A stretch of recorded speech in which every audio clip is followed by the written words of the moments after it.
the intention of this tour was brought up or it was meaningfully brought up so that we would go to different stops to showcase the life cycle of toxic chemicals and how it impacts frontline communities all along.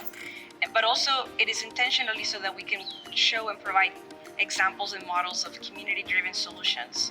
So as we're looking at the addressing the harms, addressing the sins, we're also looking at how we're preventing it. Or within a regulatory agency or within this new board, right? We need to be thinking about how we prevent more harm because we know we're clearly not very good at cleaning it up. And today is really about, one, it shouldn't take 30 years to clean up a community. We want to change that story. We want to partner with all of you to change that story. Exide Technology is one of the biggest car batteries recyclers in the world. Exide recycles approximately 11 million lead car batteries every year. Exide releases hazardous waste into the soil and water through its degraded groundwater pipe system. Our campaign, which started over 10 years ago, had 3 goals. Immediate shutdown of the company. Exide did not respect or value our life for 30 years. Till this day, they have not admitted to any wrongdoing. They put workers and our life in danger. So we're actually exploring different practices and methods of cleaning up the soil, either in place or being able to move it safely and clean it up, versus just sort of having tons of hazardous soil placed in other communities. I grew up in Boyle Heights in industrial courts apartment buildings, and until last year, DTSC cleaned up that area. But for a very long time, 7 years, 6 years at that point, the public housing was not cleaned up, and the apartment complex right next to it, Wagwood, was also not cleaned up.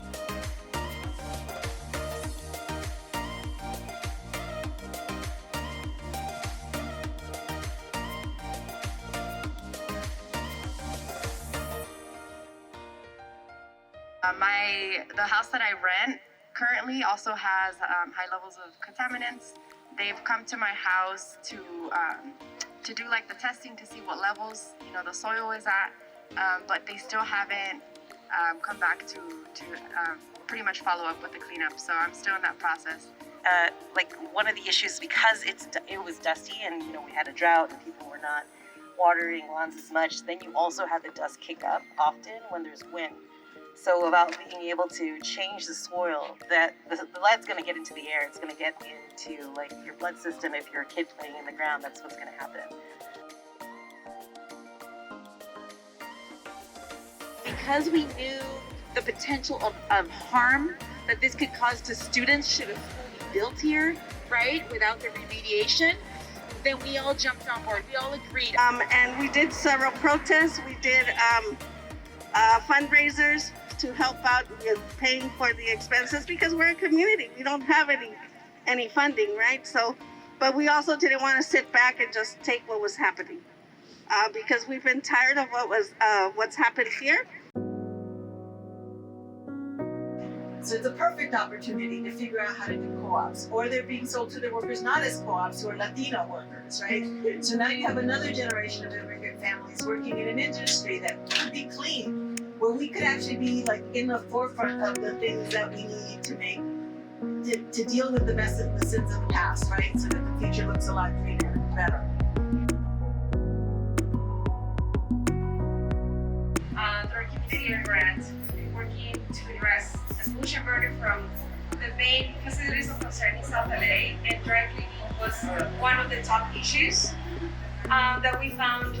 And a lot of the research that we did with our community air protection grant from CAR was to figure out what were the best available control technologies and safer alternatives that could help push that just transition that we've been talking about and push safer alternatives upstream in a way that is centering community-driven solutions. This was a neighborhood that was always characterized by a lot of spot zoning, completely incompatible uses. It's an area where if you drive around in and out of these streets, you would find yourself weaving between places dominated by garment factories with people living in all of the interstitial spaces. It's a battle that never stops. Esperanza Community Housing has been working very closely with PSR over the decades, and more in recent times doing a lot of community ground truthing and training our folks to be able to recognize toxic contaminants within the neighborhood. That when we're talking about toxics, when we're talking about people's bodily autonomy, health, and access to health, we need to always remain rooted in whose health has always been valued and not valued in this country, where traditional spaces of work have been considered and not considered in public policy. That we are on land that has been for many years cared for by indigenous folks, by black and brown folks, whether again that's labor, whether that's flood, whether that's again the land itself. Fire remediation practices are rooted in indigenous wisdom. This is something that I definitely want to acknowledge with the list. And I think some of the point that I want to make here is that in order for us to be able to and authentically pursue South LA and all of LA really to a healthy, safer, more just environment for everyone is really to listen to the voices and the wisdom of folks that actually take care of this land and really to be able to go back to those practices, go back to those folks, go back to that ownership and that caretaking of those folks in order to be able to restore it again authentically and sincerely so that folks are able to enjoy it, that their health and their wellness and well-being are restored as well. But I do believe in the process. I do believe that when we expose it, then we can call it out, we can work with it, we can move forward, and we want to work forward. We want to move forward. We're not, our community wants to heal and wants to go forward. We're very pro-science, and you can listen. I hope you can hear it. I hope you can, that through it together, we can actually heal and move forward.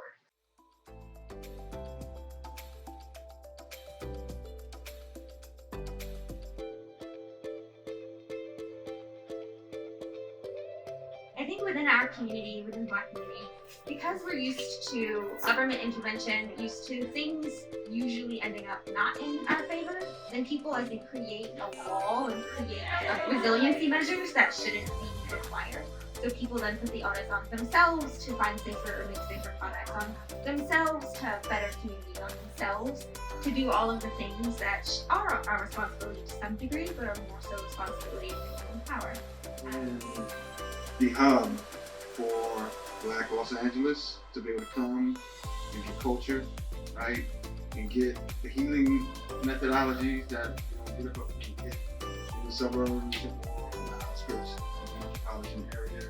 This is where we can come and get apothecary. This is where we can come and get incense. We can come and get our African wares. We can come and get music and drumming. And so to be able to work in the community that has been service to so many is definitely an honor. I cannot think of another greater place to have ended our tour than a walk through South LA to keep us grounded in the root of the work that we do. Is rooted in history, as Akil said, is rooted in the fights against injustice. And so that's sort of like what wraps around, culminates this tour. And I hope that you take that message